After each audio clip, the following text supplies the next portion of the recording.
আসসালামু আলাইকুম। হযরত আইয়ুব আলাইহিস সালামের স্ত্রী বিবি রহমত। হযরত আইয়ুব আলাইহিস সালামের স্ত্রীর নাম ছিলেন রহমত। তিনি স্বামীর এমন সেবা করেছেন যা ইতিহাসে প্রসিদ্ধ। একবার হযরত আইয়ুব আলাইহিস সালাম খুব অসুস্থ হয়ে পড়েন। তার সারা শরীরে জখমে ছেয়ে যায়। তার আপনজন সবাই তার কাছ থেকে সরে পড়ে। কাছে থাকেন কেবল তার স্ত্রী রহমত। তিনি তার খেদমতে থাকেন, সব রকম কষ্ট বরদাস্ত করেন, স্বামীর খেদমতে নিজেকে বিলিয়ে দেন। একবার হযরত আইয়ুব আলাইহিস সালাম কোনো কারণে বিবি রহমতের প্রতি রাগান্বিত হয়ে কসম করে যে আমি সুস্থ হলে তাকে 100 বেতের আঘাত করব। তিনি যখন সুস্থ হয় তখন তার কসম পূরণ করার ইরাদা করেন। এখন স্ত্রীকে 100 বেতের আঘাত করতে হবে। বিষয়টি খুবই কঠিন।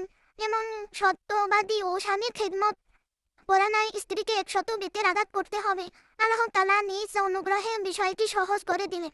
তিনি হযরত আইয়ুব আলাইহিস সালামকে বলে দিলেন, 100 শলার বিশিষ্ট একটি ঝাড়ু নিয়ে একবার আঘাত করো, তাহলে এটাকে 100 আঘাত হিসেবে গণ্য করা হবে এবং একবারে কসম পূর্ণ হয়ে যাবে। তিনি তাই করলেন। বিবি রহমত সহজে 100 বেতের আঘাত খাওয়া থেকে মুক্তি পেলেন। হয়দাতি চিন্তা করে দেখার বিষয় হলো বিবি রহমত তার সত্যবাদী নারী ছিলেন যে এমন কঠিন দুর্দিনেও স্বামীকে ছেড়ে চলে যায়নি। স্বামী হযরত আইয়ুব আলাইহিস সালামের কসম করেছেন তাকে শাস্তি দিবেন। এতে বোঝা যায় হযরত আইয়ুব আলাইহিস সালামের মেজাজ তখন কঠিন হয়ে পড়েছিল। কিন্তু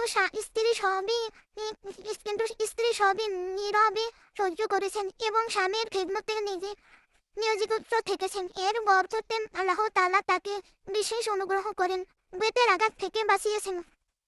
বোঝা গেল স্বামীর খেদমত করলে আল্লাহ তাআলা এরকম খুশি হন যে তার জন্য সব রকম আসান ব্যবস্থা করে দেন। স্বামীকে অসুখী রাখলে আল্লাহ তাআলা অখুশি হন। হাদিসে এসেছে এরূপ নারীর প্রতি লানত হতে থাকেন। আমার ভিডিওটা এই পর্যন্ত। যাদের ভালো লাগবে তারা লাইক কমেন্ট শেয়ার করে থাকবেন। আর প্রতিদিন নতুন নতুন হাদিস সম্পর্কে জানতে চাইলে চ্যানেলটা সাবস্ক্রাইব করে আমার পাশে থাকবেন। সবাই ভালো থাকবেন, সুস্থ থাকবেন, আমাদের জন্য দোয়া করবেন। আল্লাহ হাফেজ।